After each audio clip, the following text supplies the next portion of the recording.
everybody, it's Brent in Central Arkansas. I am in the greenhouse today. It's a little bit of an overcast day, but still a beautiful day. Nice, comfortable temperature. What I've got behind me today are my vertical towers. Now this is the first year I've experimented with growing them in this way. So I'm still got a little bit of a learning curve, but I've had several questions on how I make these things. So I thought I would do a video just to show you where I'm at now with making these things and how they're growing. Now I want to point out a couple things. I'm testing and trialing several different types of grows. We've got strawberries here and they're doing very, very well. I've got some red ones there. They're just starting to turn. I'm growing lettuce. I'm growing I'm growing onions as well, as you can see, and I've got some even some broccoli over here. Not so much, probably not going to continue with the broccoli. Other things are some spacing issues. I'm still trying to figure them out.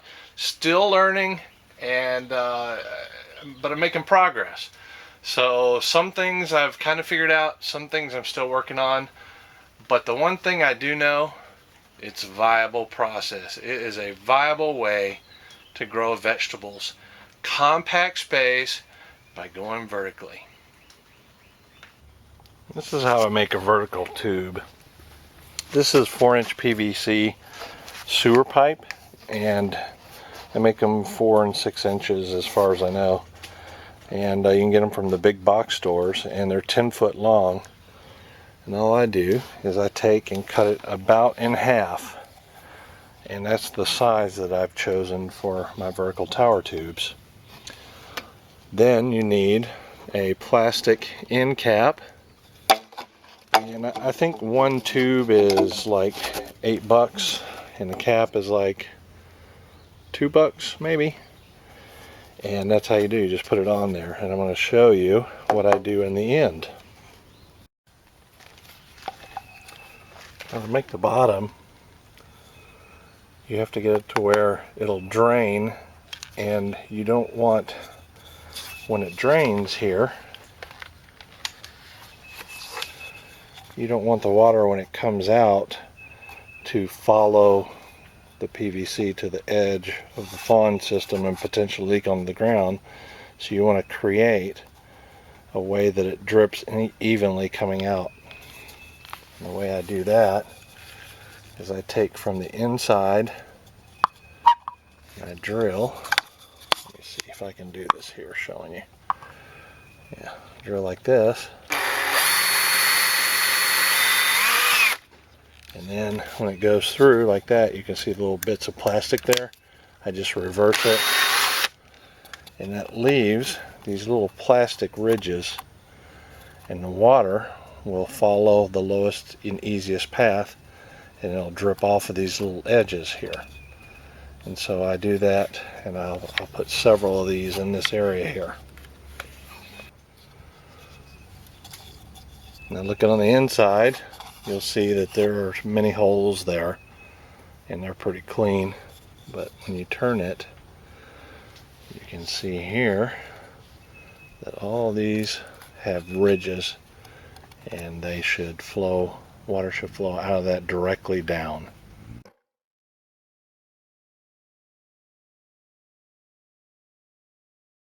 Now to mark the holes that go in it, I start where the stamp is on the PVC pipe, and I use a straight edge, in this case a level, and my pencil there, and I draw a line all the way down where the stamping is.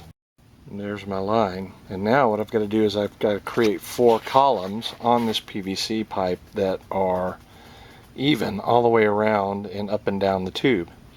So what I use is I use a piece of tomato twine, and I fold it in half, and I make a mark at the halfway point, and I fold it in half again, and with a Sharpie I make a mark at the other 25%, or the 25 quarter away around. Then I take and I wrap it on the line where they're right on the line, and then I make a mark where it's on each black mark all the way around, and I do that about and one end and about 3/4 of the way up the other end down here. And then I'll have a straight line that I can draw, 2 marks where I can draw a straight line.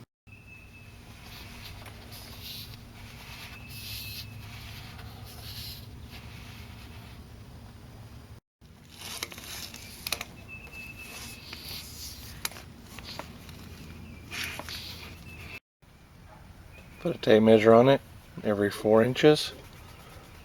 Make a mark.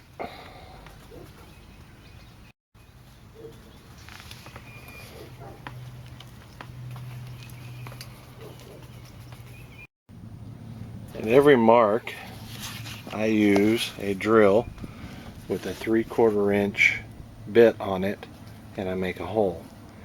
And the reason why I chose 3/4 is because I think it's about the right size that I need. I can put a lip in it, and it works real well.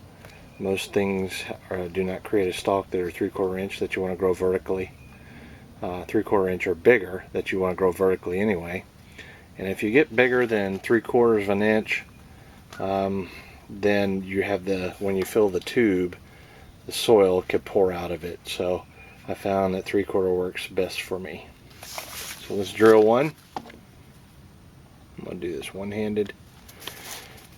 And I've got my foot on it here. Sorry about the toe shot.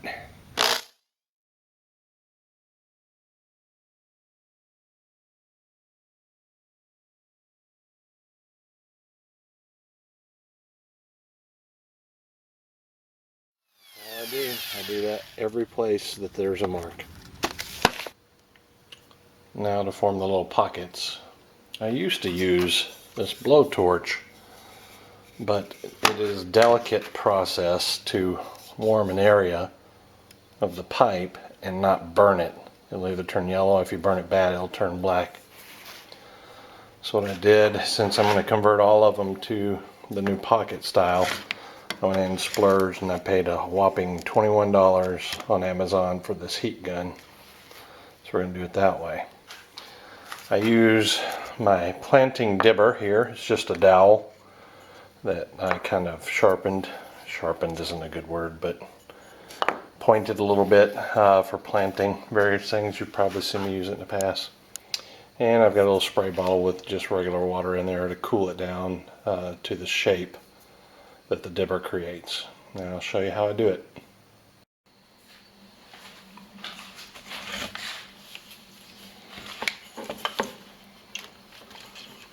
Okay, I put the dibber in just like so, and I take the heat down.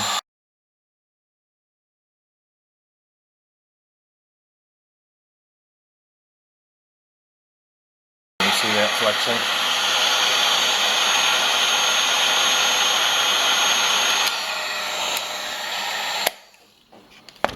Just turn it off. Now that it's flexed out, just spray it with the cold water.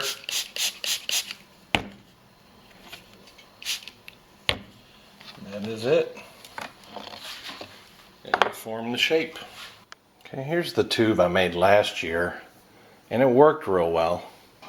But it's smaller, of course. It wicked from the top down, and it had a nip cup in the bottom also.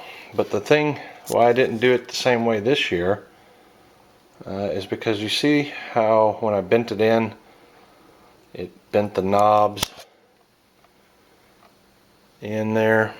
Well, that made it kind of difficult to get the soil and plant roots out and that sort of thing. The way I'm doing it this time, got a few here, you can see that there is no divot in, and that's why I didn't start off doing it to begin with. I just put regular holes. But I got to thinking that I could probably do it and still be able to remove the soil and create the little divots going down to plant into. So that's why I did it this way. You see here that even the heat gun will leave a mark. And I don't particularly care for that. It doesn't look that great. So I do know from using the butane lighter butane torch that you can sand that out. I have 2 spots here and here. There's still a little bit left there. I may go ahead and sand them out further, but you get the point. You can flat sand it completely off. And a little spot there, a little spot there. I'm going to back off on the gun and see if I can do it better. Okay, I got it down pat now. Put it on low and get it real close and it doesn't burn at all. Takes a little longer, but it's worth it, not having to deal with that yellow spot. So spacing was brought up at one point when I made the vertical towers, and I've got these spaced every 4 inches, and there's 4 columns all the way around. And the reason why I do it this way, I did create one for the onions that were every 6 inches, and that's specific to the onions. But when it's spaced every 4 inches, you can space plants every 4 inches. You can skip one and space them every 8 inches, or you could skip 2 and plant them every 12 inches. You could also plant one here, skip this one, plant one here, and then go opposite on the other side. So there's a lot more capability when you do an even 4 inches all the way around. Now, an empty spot, that can be used to replant after you harvest, or it could be used simply, it can just be left there, and roots may air prune. If you're familiar with air pruning, they find an air space and they can't go any further, so they terminate. But I feel like this is good to put spacing every 4 inches all the way around. It gives me more capability. Okay, everybody, it is done. And the little heat gun worked significantly faster, probably twice as fast as the propane torch. So it was a good buy, considering I'm going to end up doing this to every single one of them, I guess. So this is Brent, Central Arkansas. We will see you later.